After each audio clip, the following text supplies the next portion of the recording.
किसी भी कार्य में किसी भी प्रकार का कोई अवरोध उत्पन्न न।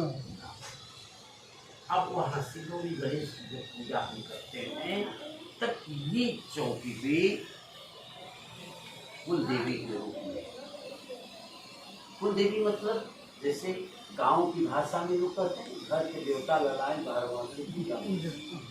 हाँ, जब तक अब आपके कुलदेवी को नहीं यहाँ बुलाया जाएगा, इसीलिए कुलदेवी को बुलाने के लिए कुलदेवी को आमंत्रण होना बहुत जरूरी है।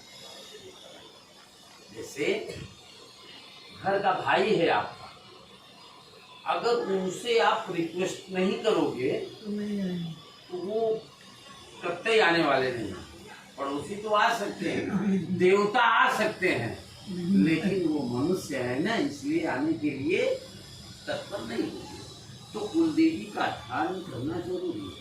और जैसे ही कुलदेवी का ध्यान हम आप करते हैं वैसे ही हमारे आपके जीवन में जब कुलदेवी ठीक रहेगी,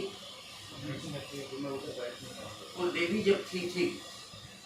जब ठीक रहेगी तब हमारे आपके जीवन में पैसा आता है।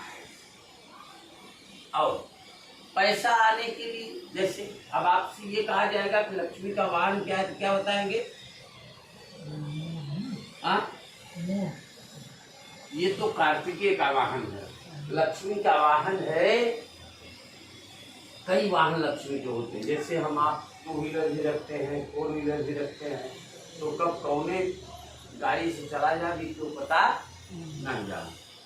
लेकिन लक्ष्मी का वाहन सामान्य लोग उल्लू भी समझते हैं, लेकिन यहाँ पर उल्लू वाहन लक्ष्मी का आवाहन नहीं हम लोग करेंगे।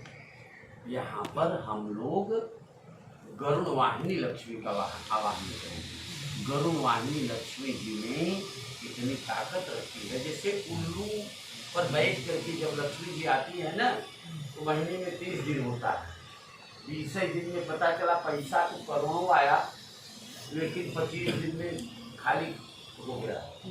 5 दिन की व्यवस्था दुकानदार से रिक्वेस्ट करके करना पड़ता है कि भैया अगले महीने में इसका हम ऑर्डर कर देंगे। हाँ, तो यहाँ पर गरुड़ वाहिनी लक्ष्मी का बुलाना यहाँ हो रहा है।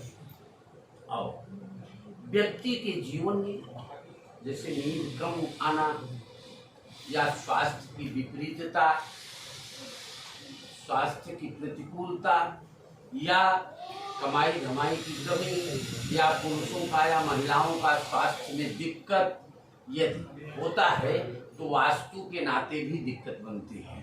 तो वास्तु का स्थान ये बना आपके पूरे घर में, जहाँ भी चाहे किराए पर हो तो चाहे खुद का है, अगर कोई दोष होगा उस दोष को समाप्त करने के लिए ये पॉइंट बना हुआ है। तीसरा पॉइंट जो तीसरी चौकी जो है वहां पर 3 प्रकार की देवियां होती है, महाकाली, महालक्ष्मी और तीनों देवियों का ध्यान इसलिए करते हैं। जैसे गांव में पहले हैजा प्लेग आता था ना, तो लोग कहते थे कि भैया काली मैया के ढाक देंगे ना, तो काली मैया की पूजा पहले हम आप करते थे, तो हमारे आपके ऊपर आने वाली सारी आपत्तियां ले लेती थी, काली मैया अपने ऊपर ले लेती थी। इसके बाद में जब हमारी आपत्ति खत्म हो जाएगी तो निश्चित है कि हम पैसा कमाएंगे। दूसरे पॉइंट में लक्ष्मी जी आती हैं, निश्चित है कि हम पैसा कमाएंगे।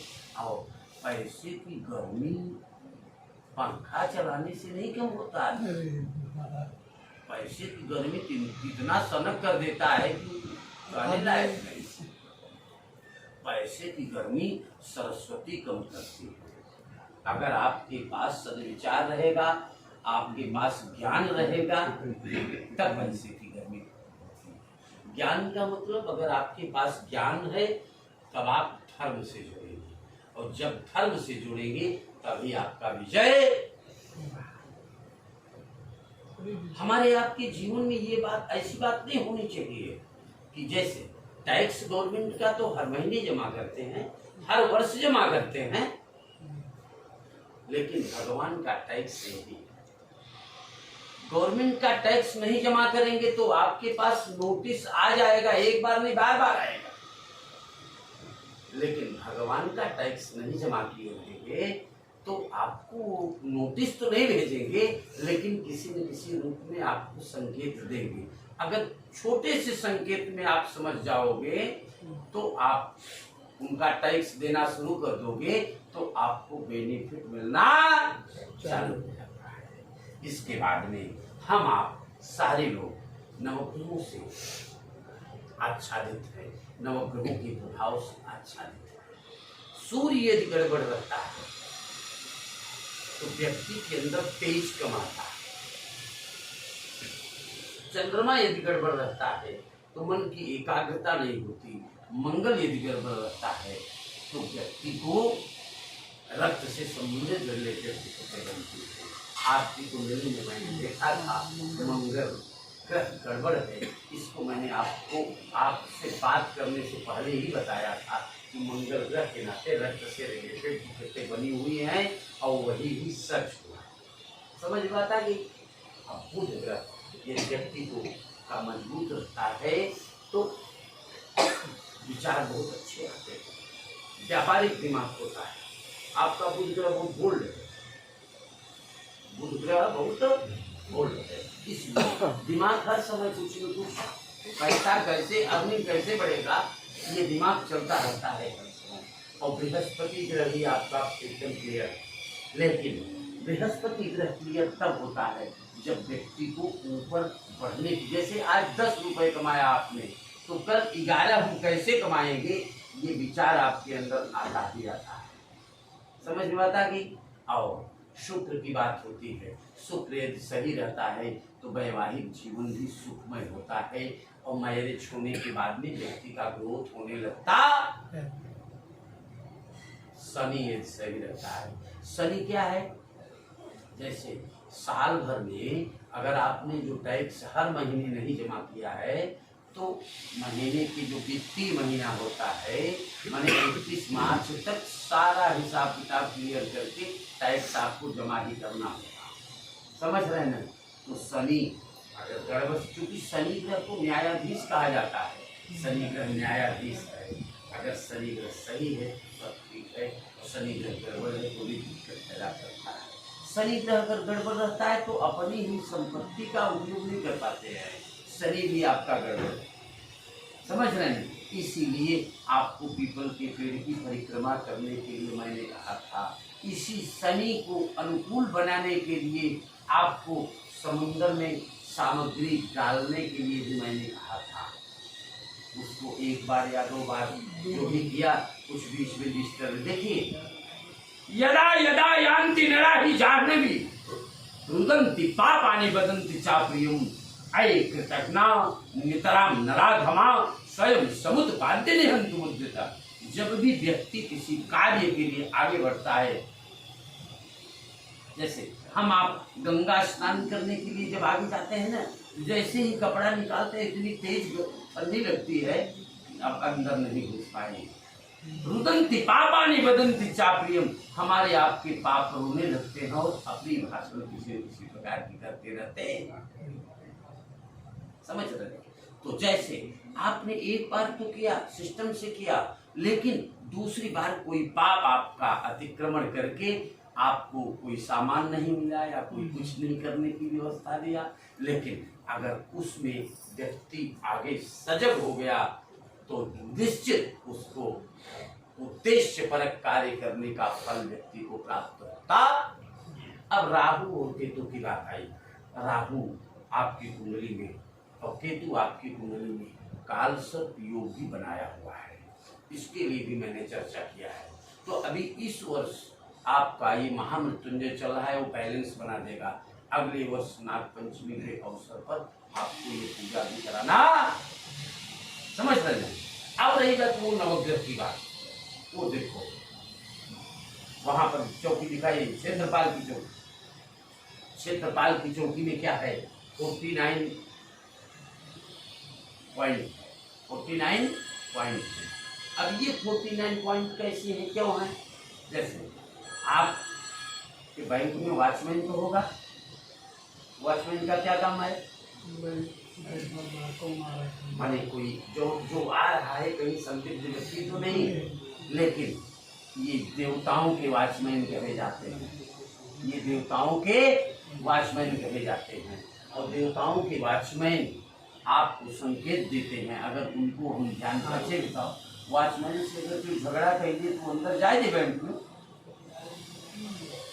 वॉचमैन से संबंध अच्छे होने चाहिए।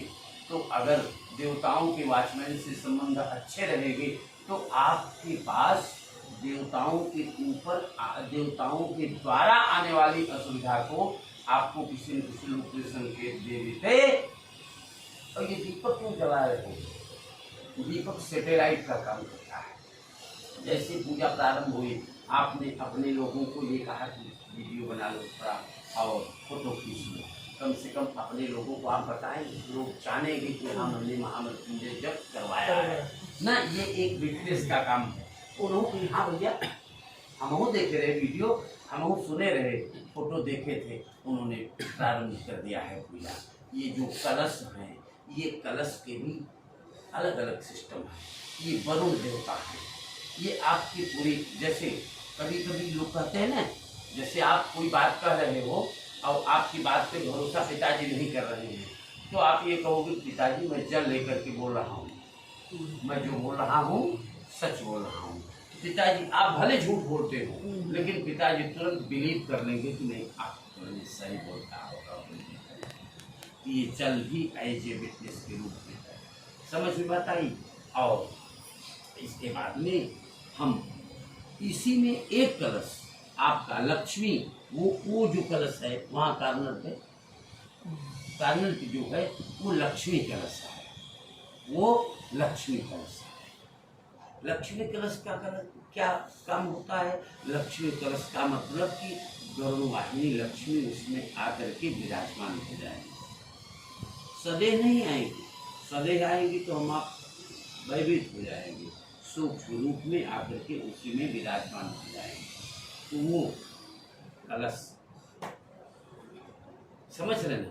और ये सामने जो कलश है, ये पीला वाला, ये सामने जो कलश है, ये आपका पुण्यावाचन कलश है। जैसे आपका बैंक है और बैंक में आपके सीए हो गए। सीए क्या काम करते हैं? ब्लैक मनी को व्हाइट मनी में भी कन्वर्ट करने की व्यवस्था रखते हैं। तो जब आपके पास ब्लैक मनी ज़्यादा हो जाता है तो सीए से आप कन्वर्ट करते हैं, बताते हैं आपको कि ऐसी ऐसी स्थिति है। वो कहते हैं भाई हमको परसेंटेज इतना दो, हम आपके सारे ब्लैक मनी को व्हाइट मनी में कन्वर्ट। तो जब आपके पास दिक्कतें ज़्यादा आती हैं तो पंडित जी के पास जाते हैं कि पंडित जी दिक्कत में है कोई काम, तो पंडित जी कहते हैं कि ये पूजा आपको कराना चाहिए। वो पूजा के माध्यम से ये पुण्यावाचन कलश इसको कहा जाता है। पुण्यावाचन कलश क्या है? जैसे व्यक्ति डायलिसिस में जाता है ना, तो डायलिसिस में क्या होता है? खराब खून को बाहर निकालता है और पहले सारे खून को बाहर निकालता है, उसमें छटैया करता है, प्यूरिफाई करता है। जो खराब खून होते हैं उसको बाहर निकाल करके फेंक देता है, और जो सही खून है उसको अपने अंदर एक्टिवेट कर देता है। तो ये पुण्यावाचन कलश है। ये पुण्यावाचन कलश आपके पाप को भी पुण्य में परिवर्तित करने की सामर्थ्य रखता है, इसीलिए इसे पुण्यावाचन कलश कहा जाता है। और अब रही बात जो हमारे आपके ऊपर विपत्तियां आती हैं, विपत्तियां देवताओं के द्वारा भी आ सकता है और पितरों के भी द्वारा आ सकता है। समझ रहे हैं? तो देवताओं के द्वारा आने के लिए तो हम देवताओं की पूजा कर रहे हैं, लेकिन पितरों के द्वारा भी जो विपत्तियां आ रही हैं उसके लिए आपके पिताजी, जिसके पिताजी नहीं होते हैं वो पूजा करते हैं, जिसको नांदी मुख श्राद्ध कहा जाता। अभी मंत्रों के माध्यम से हम आपके दादा दादी, परदादा परदादी, वृद्ध परदादा परदादी और आपके माता जी का भी आवाहन इस स्थान पर करेंगे। वो भी 1 सप्ताह तक यहाँ निवास। समझ में आता है? बोलिए मृत्युंजय महादेव त्राहि माम शरणागत जन्म मृत्यु जरा व्याधि पीडितम कर्म बंधनई शिवः काशी शिवः काशी काशी काशी शिवः शिवः त्राहि मां पार्वतीनाथ सर्व पाप सर्व कष्ट सर्व दुख हरो भव। बोलिए मृत्युंजय भगवान की।